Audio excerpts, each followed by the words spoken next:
Olá pessoal, tudo bem? Essa é a nossa primeira aula assíncrona. Então a gente vai trabalhar a parte de exercícios, tá? Aquelas dúvidas que a gente ia tirar do capítulo de dinâmica, nós vamos fazer por aqui, tá certo? Quero deixar bem claro, eu vou resolver todos os exercícios para vocês, todos eles. Ah, Cebola, mesmo assim eu não entendi o exercício tal. Tudo bem, não tem problema, a gente resolve, tá? Aí você vai me questionar em sala de aula. Aí na sala normal você vai falar, seu Cebola, eu não entendi aquele exercício tal não. Aí eu explico em sala de aula. A gente marca um dia direitinho e eu explico em sala de aula. Tá legal? Então a ideia é ajudar, tá? A ideia é fazer a gente ganhar um tempo aqui, entendeu? Mas sem perda de qualidade e sem afogar vocês. Vocês vão poder assistir essa aula a hora que vocês quiserem, a hora que vocês puderem. Tudo bem? Beleza? Então vamos às dúvidas do capítulo de dinâmica, tá? As dúvidas do capítulo de dinâmica, ok? Eu vou sumir, tá? Como eu sempre faço, né? Eu vou sumir e nós vamos aparecer aí com o capítulo, com as questões já do capítulo aí para vocês. Vamos lá, número 1. Um paraquedista salta de um avião e cai em queda livre até sua velocidade de queda se tornar constante. Podemos afirmar que a força total atuando no paraquedista após sua velocidade tornar constante é: primeiro, é possível isso daí acontecer? A velocidade ser constante? É por causa da resistência do ar. Esse é o contexto que a gente vai trabalhar com a resistência do ar. Então, olha, ele vai caindo, a resistência do ar, ela depende da velocidade. Então, quanto mais rápido ele vai ficando, maior vai ser a resistência do ar. Chega uma hora que essa resistência do ar, contrária ao movimento, vai ficar tão grande quanto a força-peso. Daí para frente, eu tenho um movimento uniforme. Bom, mas você não precisa saber nada disso, porque se simplesmente ele afirmou que até a velocidade de queda se tornar constante. Para eu ter velocidade constante, só existe uma condição: a resultante das forças ser o quê? Nula. Então podemos afirmar que a força total atuando sobre o paraquedista é zero, tá? É zero. Portanto, letra C, que é o número 1. Ok? Letra C, que é o número 1. Tudo bem? Número 2. Ícaro, personagem mitológico grego, montou um par de asas para conseguir voar com os pássaros. Saltando de um lugar alto, iniciou o voo, porém a cera que prendia-lhe as asas derreteu. Para que uma asa delta consiga, durante certo intervalo de tempo, permanecer com velocidade constante em voo reto e horizontal, o ar deve aplicar nela uma força dirigida para onde? Para cima, para frente, para trás, para cima e para frente. Olha só, se ele quer manter um voo horizontal com velocidade constante, é porque na horizontal não tem força resultante. E nem na vertical, porque o movimento, olha só, horizontal com velocidade constante, movimento retilíneo uniforme, isso é inércia. E na inércia eu tenho que ter soma de forças igual a quanto? Zero. A soma das forças tem que ser zero. Peraí, mas tem o peso puxando para baixo. Se tem o peso puxando para baixo, vai ter uma força que o ar vai fazer na asa para cima, compensando esse peso, né? Anulando o efeito do peso. Portanto, para cima. O ar tem que fazer uma força para cima. Letra A opção correta. Ok? Vamos para 3. Essas primeiras são bem teóricas, né? Então não tem muito o que se escrever. De acordo com a terceira lei de Newton, a toda força corresponde uma outra força igual e oposta, chamada de reação. A razão por que essa força não se cancelam, né? Por que essas forças não se cancelam? Elas agem em corpos diferentes, elas não estão sempre na mesma direção, elas atuam por um longo período de tempo, elas não estão sempre no sentido oposto? Não. Quais são as características do par, ação e reação? Lembra que eu falei com vocês que são 5? você tem que ter mesma direção, mesma intensidade, sentido oposto. Ser de mesma natureza, quer dizer, forças de contato ou então forças de campo, né, as duas, e atuarem em corpos diferentes. Por isso elas nunca vão se anular, porque elas atuam em corpos diferentes. Elas agem em objetos diferentes, letra A. Número 4, para a gente acabar a ficha resumo número 1. Utilizando-se as leis de Newton, é correto afirmar que a velocidade de um corpo tem sempre a mesma direção e o mesmo sentido que a força resultante que nele atua. Isso é verdade? Olha, se eu tiver com o movimento acelerado, retilíneo e acelerado, tudo bem, mas se eu estiver pisando no freio, a força é exatamente oposta ao movimento. Então essa daí está errada, né? Porque ele falou mesma direção e mesmo sentido que a força resultante. Não pode ser em sentido contrário. Rapidinho eu arrumei um exemplo de sentido contrário, tá? Número 2. Na colisão entre duas partículas A e B, de massas diferentes, a força que A exerce em B tem o mesmo módulo que a força de B sobre A. Ora, para ação e reação, a força de ação é igual à força de reação. Essa está certinha. Vou anotar aqui para não esquecer. Então, a 2 está correta. A resultante das forças que atuam sobre uma partícula em movimento circular uniforme é nula. Em movimento circular uniforme é nula. Não, em movimento circular tem que ter aceleração centrípeta. Portanto, tem que ter uma força resultante. Precisa ter uma força resultante, tá? Diferente de zero, que eu quero dizer, né? 8, portanto, está errado. 8. Se a força resultante sobre um corpo for nula, o seu vetor velocidade permanecerá constante. Ora, se a resultante é zero, então ele está em inércia, portanto, a 8 também está certo. O corpo que tem resultante das forças igual a zero fica como está. Quem está parado fica parado, quem está em movimento fica em movimento. Movimento retilíneo uniforme, né? 16. A lei da ação e reação explica por que sentimos que somos jogados para fora quando um carro faz uma curva. Por que nós somos jogados para fora quando um carro faz uma curva? Quando o carro vai fazer uma curva, por exemplo, para a direita, a tendência da gente é ir para a esquerda. Né? Dentro do carro, a gente meio que fica jogado para a esquerda. É a lei da ação e reação que explica isso? Não. É a lei da inércia. A tendência do corpo é permanecer em linha reta. Então, se você tem aqui assim uma curva, né? Se você vai ter aqui assim uma curva, tá? A tendência do corpo, tá? A minha tendência natural é fazer isso aqui, ó, é andar em linha reta. Então, eu tenho a tendência de ir para fora. Por inércia, eu quero ir para fora. Alguma coisa me puxou para dentro e aí eu estou andando no sentido da trajetória aqui assim. Tá? Aí é que eu vou andar no sentido da trajetória, ok? Então, a 16 está errada. 32. A lei da inércia explica por que um objeto solto no banco de um carro desliza para frente quando o carro freia. Ora, a lei da inércia explica por que um objeto solto no banco de um carro desliza para frente. A lei da inércia explica por que a gente tem que usar cinto de segurança. Lembra que a gente bateu um papo dentro de sala? Então a 32 também está certa. Portanto, nós vamos ficar com 32, 8, 40, 42. Tá? Lembra, o carro freia. Tá? O carro vai frear, eu não, eu vou seguir direto. Né? Por inércia, a minha tendência é seguir em frente, tá? É seguir direto. Tudo bem? Beleza? Então a primeira bateria se foi. Lembra que você pode assistir isso várias vezes, tá, gente? E lembra que, se não ficar legal, se não entender, me pergunta em sala de aula. Número 5. Um automóvel com uma massa de 1.200 kg tem uma velocidade de 72 km/h, quando os freios são acionados, provocando uma desaceleração constante e fazendo com que o carro pare em 10 segundos.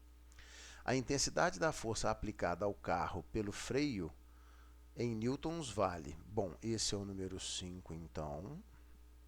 Eu tenho uma massa de 1.200 quilogramas, com uma velocidade de 72 quilômetros por hora. Já vou dividir por 3,6. Tá? Essa é a minha velocidade inicial, né? Velocidade, ele começa com 20 metros por segundo ou 72 km por hora. Provocando uma desaceleração, né? Os freios desaceleram o carro, fazendo parar, né? Fazendo com que o carro pare. Então, peraí, a velocidade final é zero, pois ele parou num intervalo de tempo de 10 segundos. Qual é a força? Qual foi a força aplicada nesse carro? A força resultante, no caso, que é a que eu posso responder. Ora, primeiro eu tenho que achar a aceleração. Eu vou ter que V é igual a V0 mais AT. Portanto, a velocidade final é zero, a inicial é 20, a aceleração eu desconheço, vezes o tempo, que é 10. Ora, nós vamos ficar com menos 20 é igual a 10 vezes A, menos 20 sobre 10. A minha aceleração, então, é menos 2 metros por segundo ao quadrado. E aí, vamos lá. O que significa esse sinal negativo? Que ela está se opondo ao movimento, né? O movimento, quando a gente escolheu velocidade positiva, a gente falou que o corpo está em movimento progressivo. A aceleração negativa quer dizer que ela se opõe à velocidade que já é positiva, portanto o movimento é retardado. É isso mesmo, então tá certo, tá tudo bem. Mas por que você está falando isso? Pelo seguinte, não tem nenhuma resposta ali que é negativa. Ora, mas o que ele está querendo? A intensidade. Intensidade, gente, é o valor da força, independente dele ser positivo ou negativo. Tá? O sinal para a grandeza vetorial é para onde ela atua. Então eu vou trabalhar da seguinte maneira, tá? Eu vou ser o mais assim, detalhista e chato aqui. É massa vezes aceleração, né? Força resultante é massa vezes aceleração. Essa resultante, então, vai ficar 1.200 vezes a aceleração. O certo é eu botar o quê? Menos 2 aqui. Aí eu vou achar uma força de menos 2.400 newtons, só que o que ele está perguntando é o módulo dela. É o módulo, portanto, 2.400 newtons. Tá? Cebola, precisava carregar aquele sinal negativo? Não, não precisava carregar aquele sinal negativo. Tá? Não tinha necessidade de carregar o sinal negativo, não. Você já poderia ter colocado aqui assim 2 direto, tá? Colocado em módulo, a aceleração em módulo. Tá? Lembra que eu falei no início que eu ia ser chato. Aqui, olha, deu letra B, apesar do meu aqui, eu não sei se o seu tá assim, tá? Mas aqui tem A e A, tá vendo? Mas é o 2.400 que equivale à letra B, tá? Tudo bem? Lembra que você pode pausar o vídeo para poder copiar a questão, tá? Então, número 6. Uma corrente tem 5 elos cujas massas a partir do elo superior são respectivamente M1, 2, 3, 4, 5. Então, do elo superior, M1, 2, 3, 4 e 5, de cima para baixo.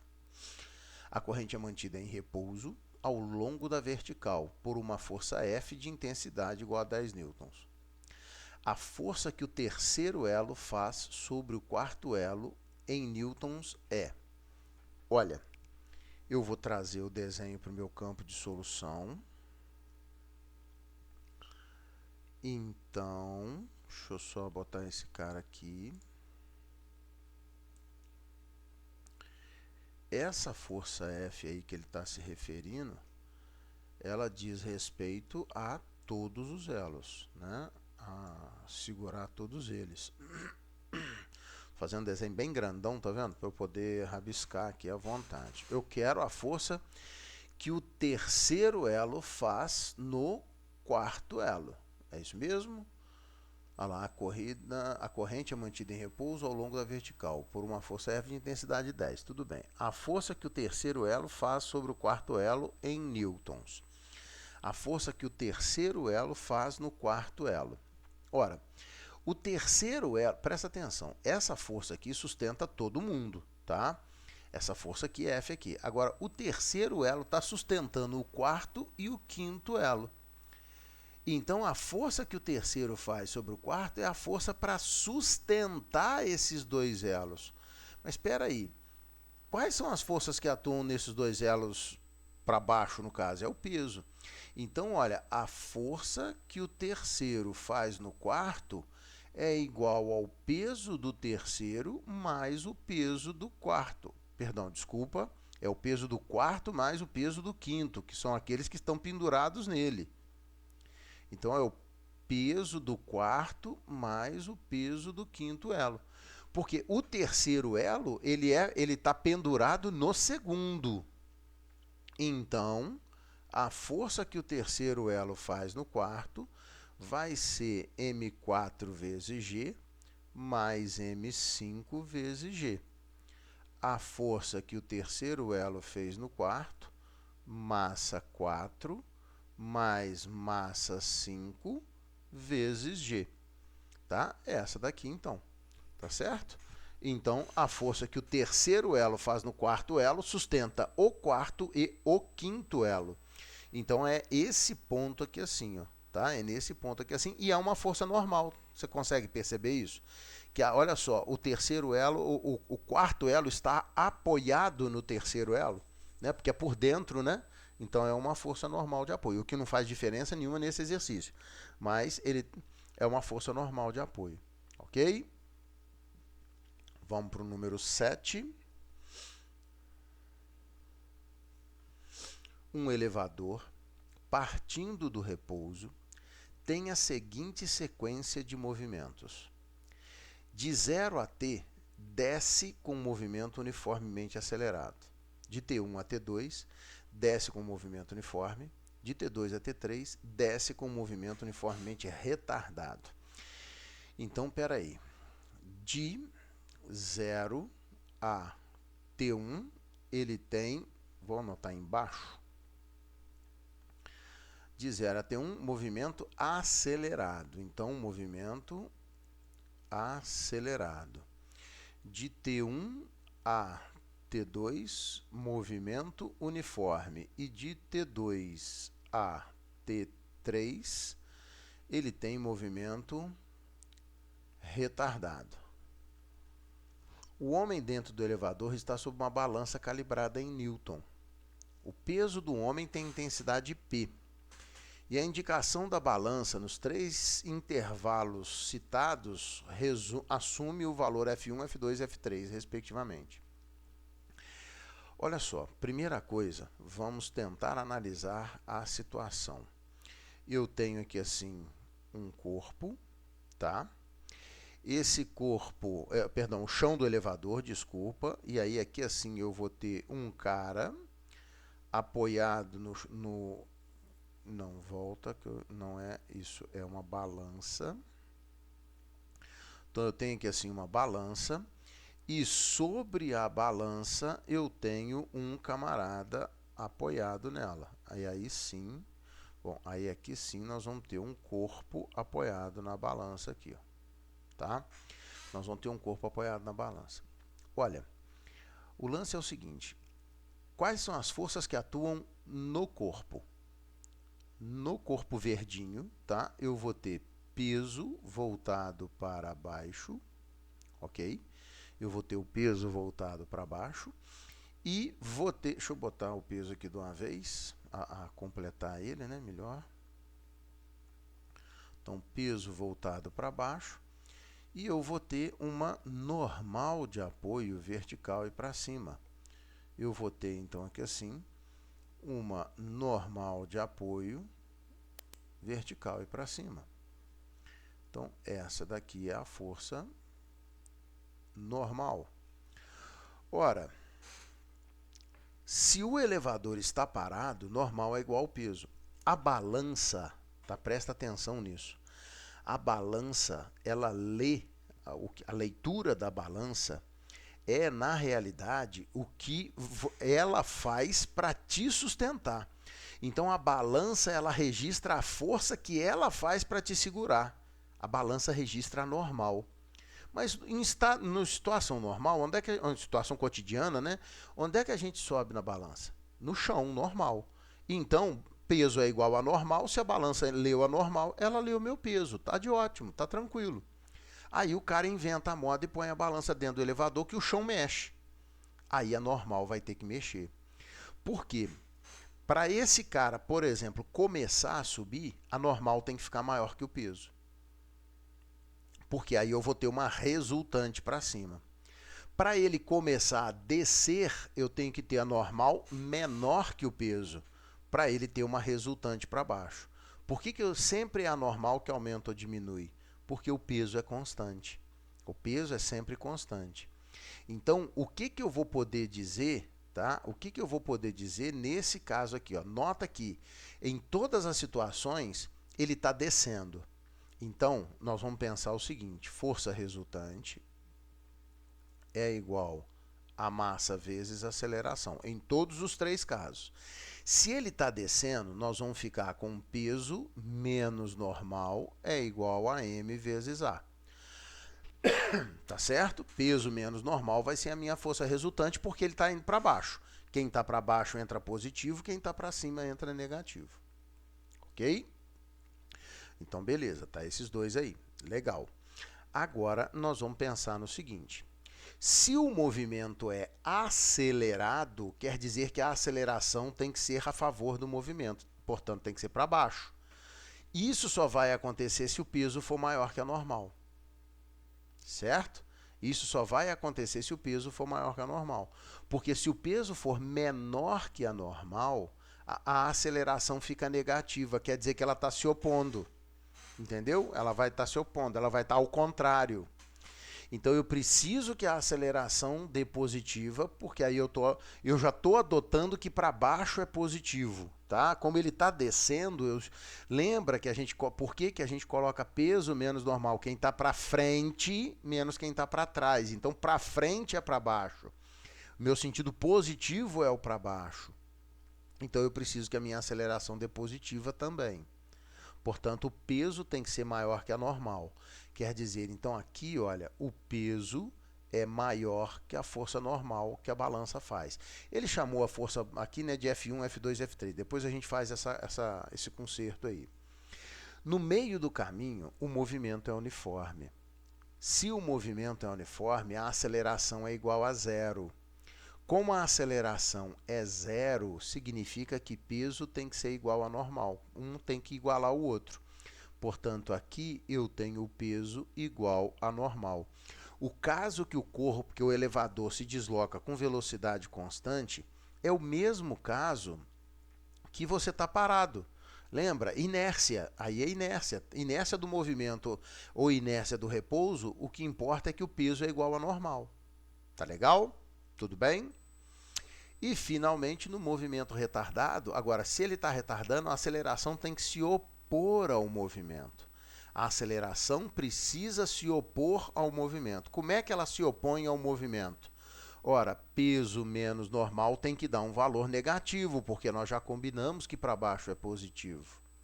Então, para ela ficar contrária ao movimento, basta que a resultante ficar contrária ao movimento, basta que o peso seja menor do que a normal. Tá certo? Então, em cada um desses casos aqui. Agora, vamos lá. Citados, assume o valor, como é que é? O peso do homem tem intensidade P. A indicação da balança nos três intervalos citados são F1, F2 e F3. Então, aqui é o F1, portanto, o peso tem que ser maior que F1. No meio é o F2, portanto, o peso tem que ser igual ao F2. E aqui é o F3, é a situação 3, então o peso tem que ser menor do que a F3. Ora, o peso é igual, o peso é maior, o peso é menor. Eu tenho uma ordem crescente aí, então, acontecendo. Existe uma ordem crescente. Se o peso é menor que F3, F3 é a maior delas. Se o peso é maior que F1, F1 é a menor delas. E aqui é a do meio porque o peso é igual. Então, F3 é maior que F2, que é maior que F1. F3... Ah, ele fez separado. Então, olha aqui, ó. F1, peso é maior que F1. F1 é menor que o peso. Então, tá aqui, essa daqui me atende, essa daqui também me atende. Essas aqui já estão fora. Então, ó, F1 é menor que o peso, F2 é igual ao peso, beleza. F3 é menor que o peso? Não, F3 é maior que o peso, letra C. Então, essa daqui da letra C. Tá? F3 é maior que o peso, F2 é igual ao peso e F1 é menor que o peso. Tudo bem, gente? No elevador, a gente sempre pensa assim, para onde o elevador está indo é o lado positivo. Para onde ele estiver indo é o lado positivo. Se ele está subindo, aí a gente vai colocar a força que puxa para cima menos a que puxa para baixo na resultante. Se ele está descendo, é a força que puxa para baixo menos a que puxa para cima na resultante.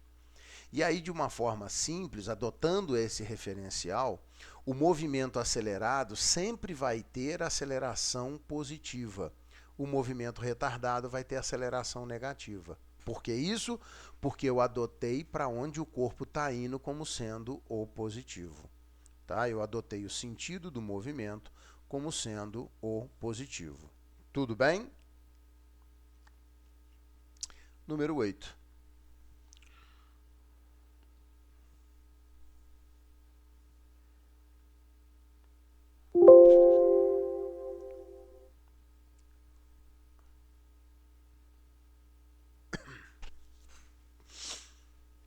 Número 8, então.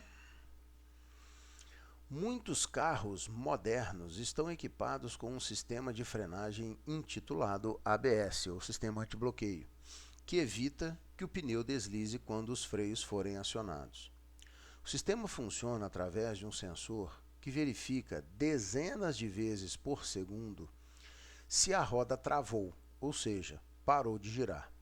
Se isso ocorrer, ele momentaneamente libera aquela roda da ação do freio, para só voltar a aplicá-lo quando a roda retomar seu movimento normal de rotação. Esse sistema garante mais segurança e em espaços menores. Por quê?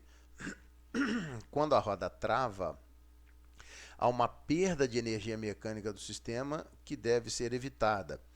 Cara, nós nem trabalhamos com energia ainda. Essa pergunta até está meio fora do lugar. Essa afirmação aí está meio fora do lugar, tá?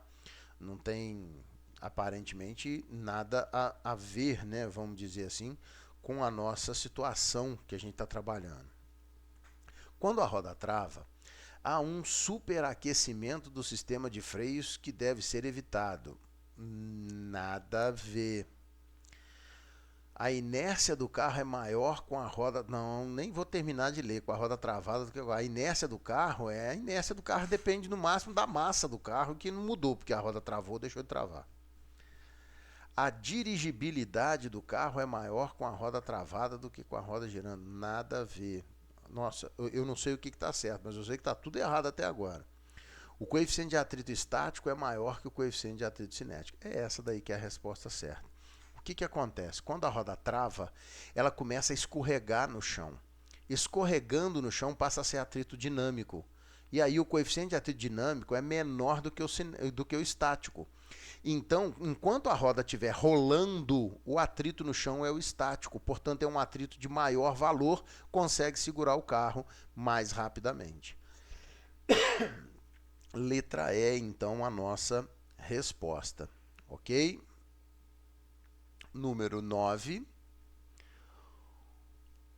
Uma caixa encontra-se sobre um plano horizontal e sobre ela uma força constante de intensidade F atua horizontalmente da esquerda para a direita, garantindo-lhe um movimento retilíneo e uniforme. Com base nas leis de Newton, analise. Primeira afirmativa.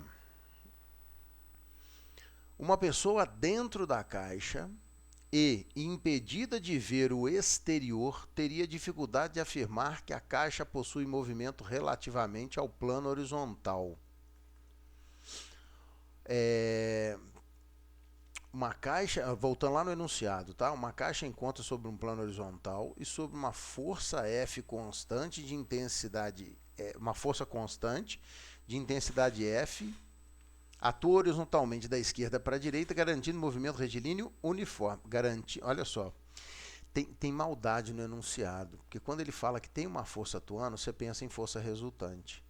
Então você vai pensar numa força resultante para a direita, né?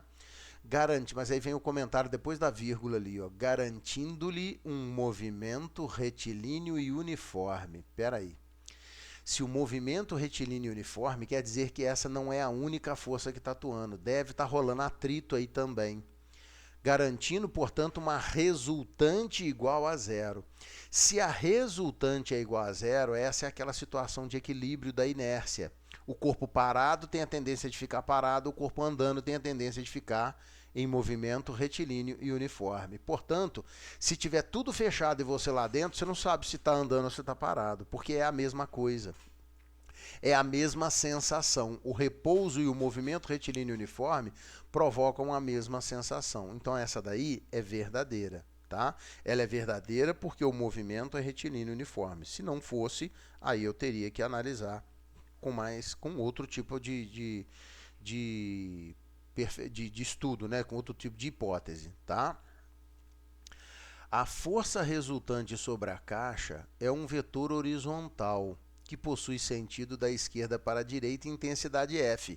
Não, porque se o movimento é retilíneo e uniforme, obrigatoriamente a resultante é zero.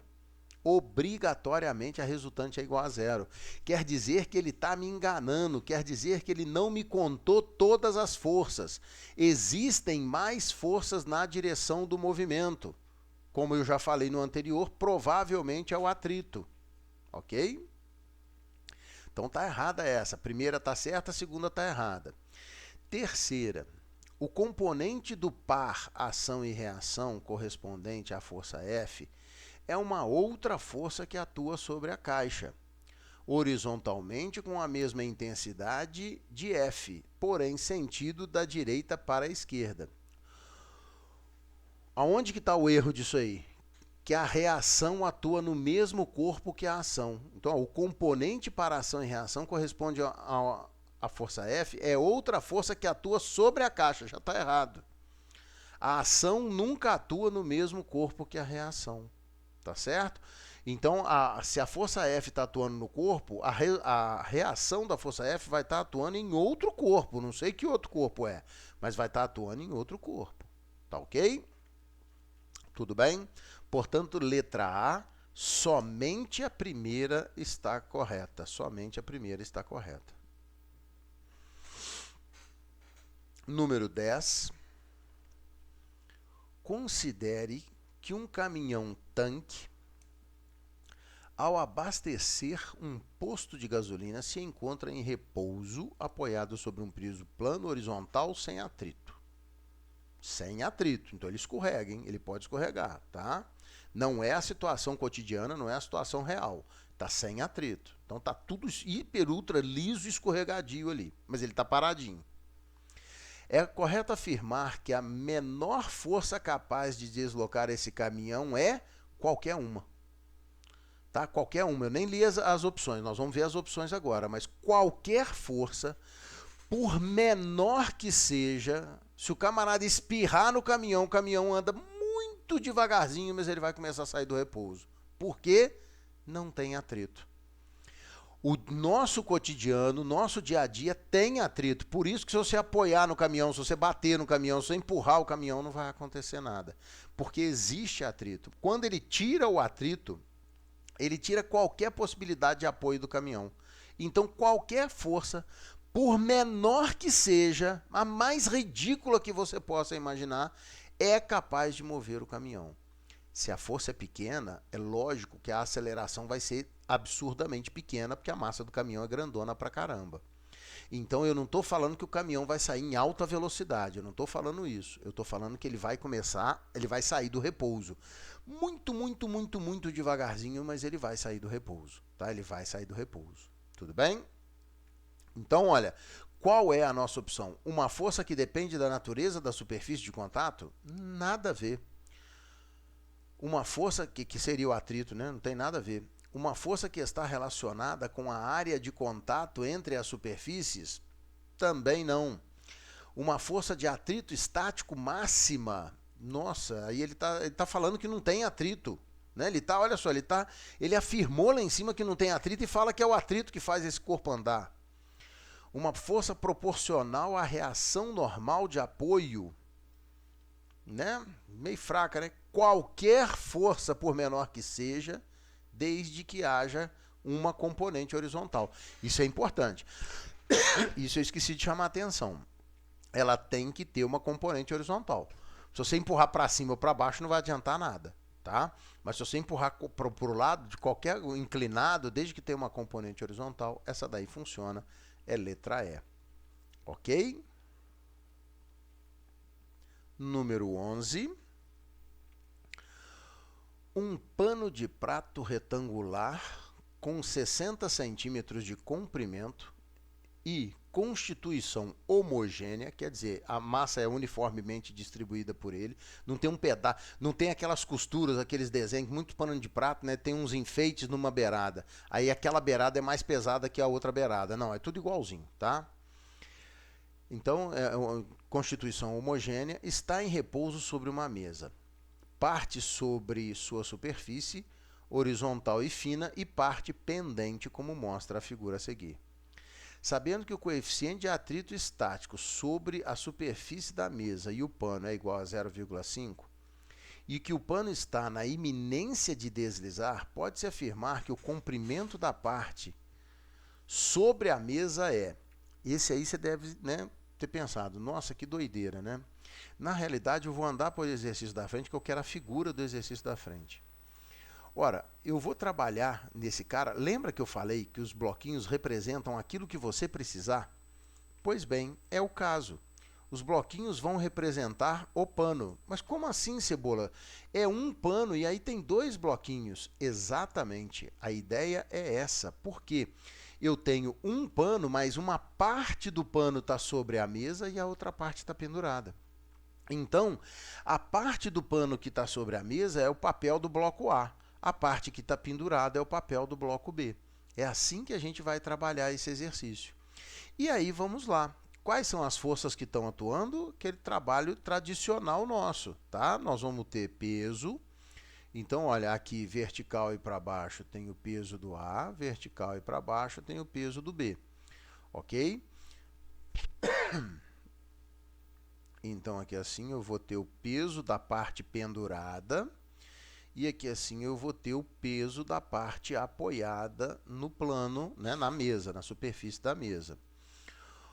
Ora, a parte que está apoiada na mesa, ela sofre a normal de apoio. Então, eu vou ter ali assim uma força normal que está atuando na parte apoiada ali. Ora, existe uma força de tração atuando entre os corpos. Então, existe uma força de tração, que na realidade aqui eu estou chamando de tração, mas não deixa de ser não, tá? Mas é uma força, assim, é a força do pano, né? De uma parte do pano segurando a outra parte do pano. Então, eu vou ter aqui assim a tração que o B faz no A e aqui assim a tração que o A faz no B. Eu estou considerando o pano como sendo dois corpos. Ora, a partir do momento que ele está dividido, que ele está aberto, né? Então eu estou considerando ele como se ele fosse dois corpos, tá? E, finalmente, eu vou ter a força de atrito aqui assim, ó, contrária ao movimento, que está segurando o corpo, que está segurando essa parte aí, tá? Então, esse aqui é o meu FAT. O problema é que ele quer saber quanto que eu tenho para baixo e quanto que eu tenho. Qual que é a massa de A e qual é a massa de B. A minha pergunta indiretamente é essa, tá? A minha pergunta de forma indireta é essa daí. Então, vamos lá. Eu sei que, olha só, eu vou trabalhar, como ele é homogêneo, cada centímetro dele tem a mesma massa. Cada fatia de 1 centímetro, se você vier aqui assim, ó, cortando fatias aqui assim, ó, de 1 centímetro, todas elas vão ter a mesma massa. Tá certo? Então, eu vou considerar que cada centímetro tem uma massa m. Entendeu? Cada porção de 1 centímetro tem a massa m. Então, eu sei que a massa de A mais a massa de B, ela vale 60 m. Ok? 60 massas, né?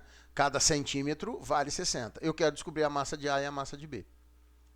Ok? Ele me deu o coeficiente de atrito, falou que vale 0,5, está aqui, ó. Coeficiente de atrito vale 0,5. E só, né? A gravidade a gente sabe que vale 10. Vamos montar as equações. Então, olha, força resultante é massa vezes a aceleração. Portanto, para o corpo A, ele está parado, não está? Então, peraí, eu vou até fazer diferente. Ele está parado, então a aceleração é igual a zero. Quer dizer que a força resultante é igual a zero em cada corpo. Nos dois corpos, a força resultante é zero. Portanto, no corpo A, eu já vou aqui para cima, tá? No corpo A, eu tenho que tração de B em A tem que ser igual à força de atrito. E a equação do B vai ficar o quê? A tração de A em B é igual ao peso de B. Então, olha, como ele está parado, tá? Como ele está parado, significa que as forças se anulam. Então, eu tenho essa realidade aqui. Ora, dessa realidade, peraí, eu sei que tração são iguais. As trações de A em B e B em A são iguais, porque a tração no fio é igual. Portanto, eu posso dizer, tá? Eu posso dizer que o peso de B é igual à força de atrito. Vamos abrir essa expressão. Eu sei que o peso de B é igual à força de atrito. Você concorda que ainda tem aqui, ó, normal de A igual ao peso de A, tá? Eu ainda não usei isso, não. Então, aqui vai ficar massa de B vezes a gravidade, vai ser μ vezes a normal de A. Mais a normal de A é igual ao peso de A, que é igual à massa de A vezes a gravidade. Portanto, a massa de B vezes a gravidade é μ vezes a massa de A vezes a gravidade. Corta. E aí, vamos lá. Ó, eu vou repetir o que eu fiz, tá? Como está em repouso, as forças têm que se anular porque a aceleração é zero. Então, quem puxa para cima é igual a quem puxa para baixo, quem puxa para a direita é igual a quem puxa para a esquerda. Daí, cheguei nessas expressões aqui. Ora, como as trações são iguais, né, a tração no fio, no fundo, é uma só, então eu chego nessa conclusão que peso é igual à força de atrito. Peso do B é igual à força de atrito no A. O peso é massa vezes a gravidade, a força de atrito é μ vezes a normal. Só que a normal ela é igual ao peso do A.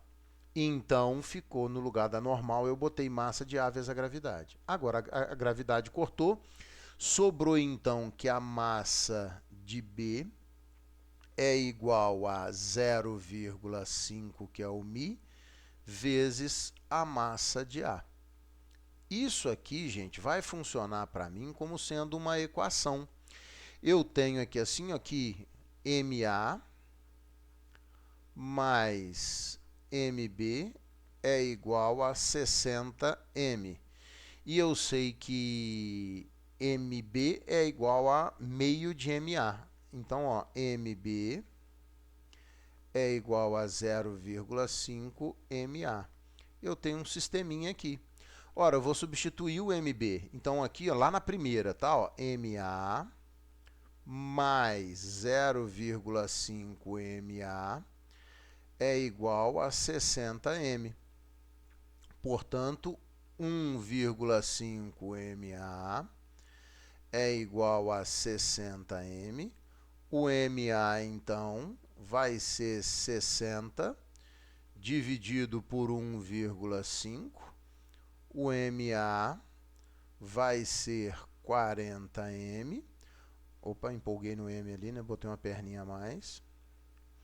O MB, então, vai ser o quê? Ora, se MA mais MB é igual a 60, se o MA vale 40, então eu vou ficar com o MB é igual a 0,5 MA, portanto, o MB 0,5 vezes 40, o MB é igual a 20 M. Então, um está aqui e o outro está aqui. Lembra que cada massa dessa é a massa de 1 centímetro. Então, 40 M corresponde a 40 centímetros. 20 M corresponde a 20 centímetros. Vamos ver o que o exercício conta para a gente aí? Ora, então, o que ele está querendo saber? E que o pano está em eminência de deslizar, pode-se afirmar que o comprimento da parte sobre a mesa. A parte sobre a mesa é o nosso MA. O nosso MA, então, é 40 centímetros, letra A. Tá? 40 centímetros, letra A. Tudo bem? Muito bem, deixa eu deixar aqui um segundinho aí para você poder pausar o vídeo e poder analisar a solução inteira. Tá certo? Muito bem. Ok? Olha, a gente já fez, ainda faltam alguns exercícios aí para frente, tá? Não são exercícios pequenos, então eu vou dividir esse vídeo em duas partes, ok? Deixa eu voltar para vocês.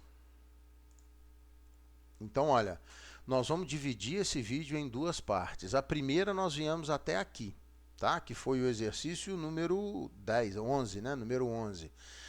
Depois eu vou fazer um outro vídeo para a gente terminar, para a gente fazer os últimos que estão faltando, tá? Senão fica muito cansativo, apesar de você poder pausar e assistir mais vezes, né? Mas acaba ficando muito cansativo. Esse vídeo já está na faixa aí de quase 50 minutos, a gente já cumpriu a nossa aula, tá? Então a gente já tem o tema para a nossa aula inteira aí de hoje. Tá ok? A nossa aula assíncrona, tá legal? Então, assim que a gente tiver uma outra aula assíncrona, eu vou divulgar a outra parte, tá certo? Não vai demorar não, pode ficar tranquilo, tá legal? Galera, muito obrigado, tá, pela paciência. Se você chegou até aqui no vídeo, parabéns, ok? Todos os exercícios estão aí resolvidos por vocês. Lembre-se mais uma vez que se você, por acaso, não compreendeu qualquer parte da solução de qualquer exercício desse vídeo, você pode me interrogar em sala de aula, tá? Você pode me perguntar em sala de aula que não tem problema nenhum. Tá? Ô, Cebola, eu não entendi aquele exercício tal. Aí eu vou resolver somente aquele ali, entendeu? A gente acaba aproveitando um pouco melhor o tempo em sala de aula, tá certo? Galera, um grande abraço, um beijo do Cebola para todo mundo, até a próxima, tá legal?